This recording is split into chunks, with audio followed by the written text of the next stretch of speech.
Hi guys, it's me Mary Lisa with Spirit Collective. We're going to talk about chakras today. We're all made of energy. You're going to hear me say that so many times because I want to beat it into your brain. It needs to be beat into my brain. I need to be reminded of it all the time.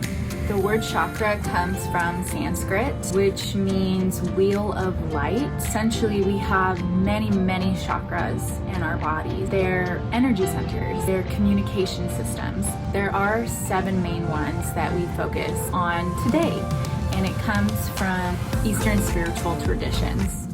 I'm going to show you where all of the chakras are on your body. They line up all along your spine and come out through the crown of your head. The first chakra, your root chakra, it's at the base of your tailbone, the base of your spine, and it's bright red. It represents survival. No, I mean intact. The second chakra is the sacral chakra. It's bright orange, is 2 inches below your navel, and your lower back bends out in both directions, represents emotion. Then at the apex of your ribs and in the middle of your back is your solar plexus, bright yellow. Then in the center of your chest is your heart chakra, a deep vibrant green. In the upper back, your throat chakra, sky blue, front and back, and your third eye, which represents intuition, and your crown chakra. So as you can see, they go all along the spine and out, and the crown and the root are the only ones that spin vertically. All of the other ones spin outwards in a funnel direction. And that's because the root connects you to the earth energy, grounds you, and then your crown chakra connects you to higher dimensions. When you look at it, you can see the energy cycles up through all along your spine. It comes out. If you have a block in any of your lower 3 chakras, you can see how the energy gets distorted all the way from the bottom and comes out. Now, when the energy cycles up and through you, it actually comes out forming your aura. Having healthy, balanced energy centers actually affects your aura. So when we do energy work, we want to make sure that we are working on our lower 3 chakras. Think about it like this. Once your basic needs are met, your root chakra, then you can work on emotional wellness, feeling safe. And once that happens, then you can start to identify who you are and what you want, which is your solar plexus. Once you have an identity, you can really love yourself and begin to love others. Once you have experienced love, then you can communicate higher truth and purpose, and you start to connect to the energies around you. And finally, enlightenment, connection, and realization that we are all one. So let's go back to talking about energy and how we're all energetic beings, right? Our thoughts are made of energy, our emotions are chemicals, which are made of energy. If you took the microscope and cranked it really high, you would see that none of us or anything actually is solid. It's all vibrating together at a certain frequency, energy. In my eyes, it makes sense that we talk about chakras and the energetic bodies. And I know that that's still not super common, especially in Western medicine, but just keep an open mind. Use your heart and your intuition to be like, does that sound right? Does that feel right? As with all my videos, blog posts, whatever, if something doesn't resonate with you or you don't believe it, you don't have to. It's good to use a critical mind. Everything is made of frequency, but we use our eyes, we want proof, but our eyes can only see a certain frequency, and that's called the visible light spectrum. And there is so much that goes beyond the visible light spectrum that we can't see, but we still experience, like a cell phone call, like microwave ovens, like x-ray ovens, like being burned by the sun's UV rays. These are frequencies that we cannot see, but that affect us nonetheless. The same can be said about subtle energy body, okay? Oh, I get so excited when I talk about it. Anyways, visible light spectrum is so small compared to everything else that is experienced in our world. So just keep that in mind when we're talking about energy. Just because you don't see it does not mean it's not happening. Look, I'm getting intense. My vein is popping out. The chakras have the power to energize your body, your mind, your spirit, your life, your emotions, everything. It's all connected to the health of each one of these energetic systems. The energy or force that is talked about when we're talking about chakras is referred to in each religion as a different word. They're all talking about the same thing. In yoga, it's called prana energy, your overall vibrational quality. Taoists call it chi.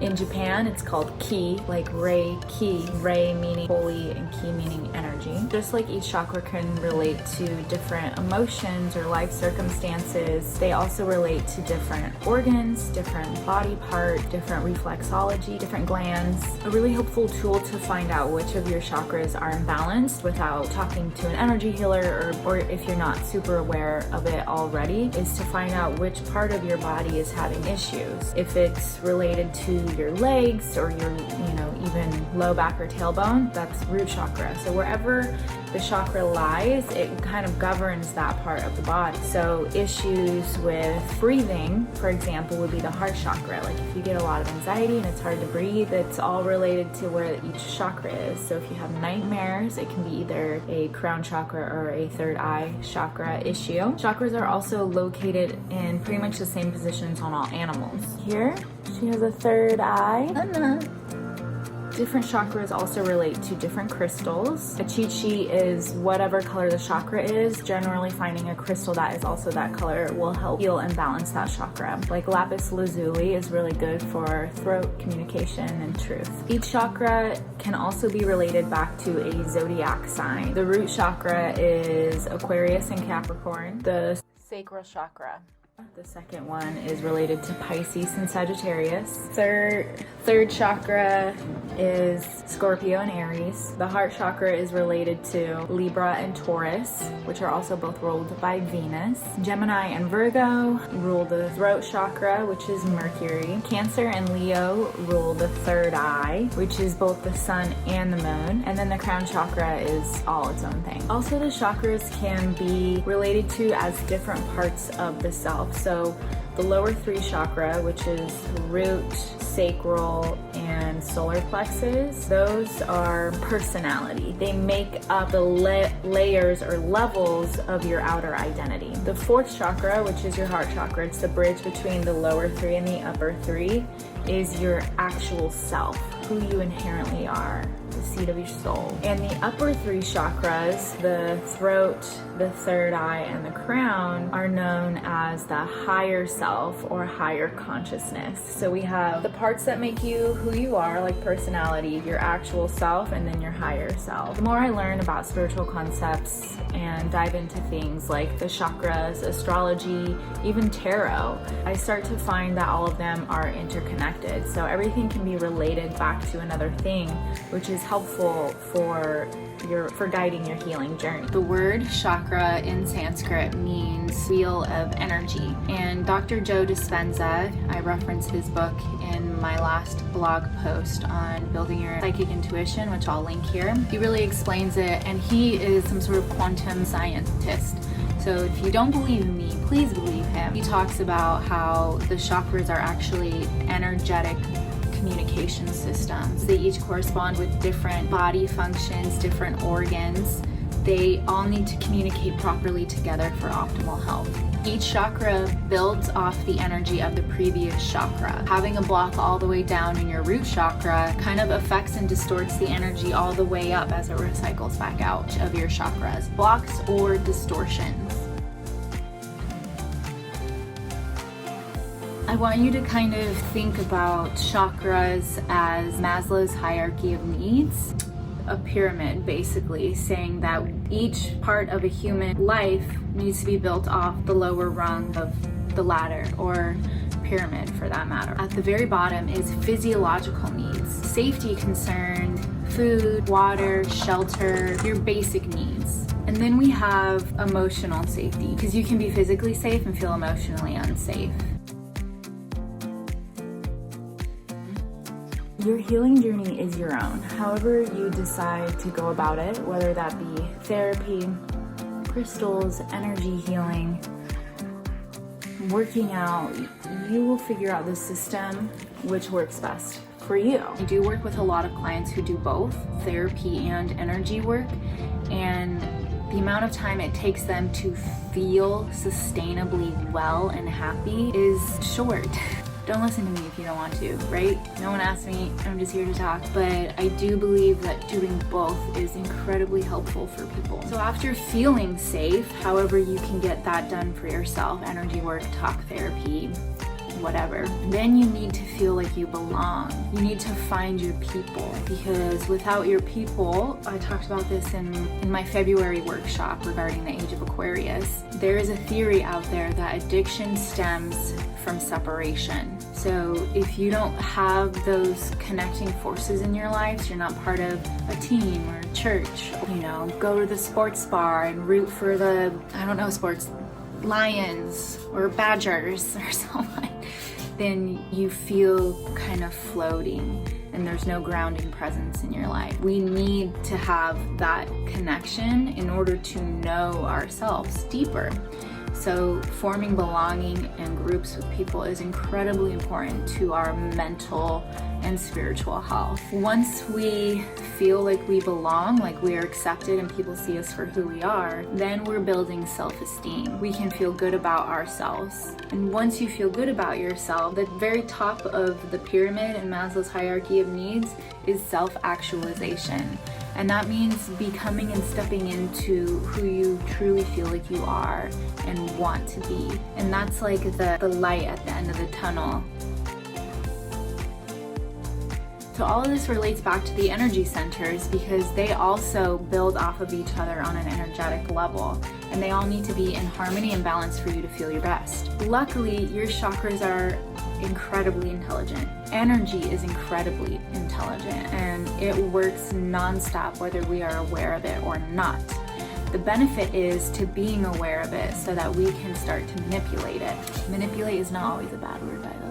Your energy centers or chakras can clean and clear themselves of unwanted or unhelpful energy. They can build up their own energy and fluctuate and become stronger. The issue is, what I find when I work with people, is their energy or prana level is so low that they're more affected by the negativity coming in. They don't have like a shield of energy protecting themselves. If your immune system is low, you're more likely to catch diseases and infections. The same goes for your energy. If your energy is already low, then you're more susceptible to continue catching distortions and energy blocks. So the key is to building yourself up enough so that your own chakras can start to maintain and build their own power. This is kind of what I see when I work with clients. They come to me in crisis, very low prana, around 30 and 50, and they wonder why they feel so that they,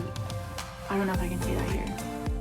They wonder why they feel so bad, and after a few energy sessions, then they're able to maintain their own level, and their energy kind of, and happiness and all the good emotions that come with higher energy kind of skyrockets up. Basically, you at some point begin healing yourself. So, how does energy get blocked or distorted? Again, every person, situation, emotion, thought, and thing has its own energetic vibration. Things make you feel good, things make you feel bad. If you have too many things that make you feel bad, then you feel bad, like on a constant state. The energies can be helpful, beneficial, good, positive, however you want to look at them. Energies can also be harmful, distorted, negative, unhelpful. Okay, so it's like a scale. We want to have more of the positive and less of the negative. Things with lower frequencies harm us. Things with higher frequencies contribute to our wellness. Because we are such energetic beings, we are constantly sharing and transmuting energy between ourselves, other things, other situations, and other processes. It is not uncommon to come across harmful energy. I clear myself from negative energy every day in the morning, and I do this in a very specific way that is helpful to me as an energy healer, because I am constantly coming in contact with other people's harmful energies. You can clear your energy by using selenite, using a yin massage, yoga, intention, prayer, meditation, laughter, visualization. Depending on what energy becomes attached to you or invades your personal space, aura, or fields, determines how it sticks and what it does to you and how difficult it is to remove. Something very common that I come across when working with people is trying to communicate to them that if they're in a sad energy state, then out there in the world it will attract, because like attracts like, more sad things. And this is not to say that you should not feel sad, but we need to feel emotions and move through them, not get all cozy and warm in our sadness cave. The same thing goes with all unhelpful or lower frequency emotions. We need to feel them to get through them. Chakras can be blocked, unbalanced, overactive, underactive, or balanced. Also, the higher frequency you are, the more able you are to subconsciously or consciously reject the negative emotions without them being accepted into your fields. So think about it like, if you know someone's super positive, they're super positive, and then it attracts more positivity to their life and they are less affected by negativity. So in perfect balance, chakras will be symmetrical, spinning clockwise. I don't know how to show that to you. Out the front and the back. I did create a quiz so that you could see which of your chakras is blocked, underactive, overactive, whatever. I'll link that here. And who knows, probably soon you'll be able to start to see your own chakras. Thanks for watching this video today, guys. I hope that you stay tuned for the next video coming out, which will describe each of the chakras individually, their color, their purpose, how to cleanse or elevate them, remove any distortions and blocks. I had to make it separate from this video because it would have been way too long. So subscribe so that when this video on the individual chakras comes out next, you will be alerted to it.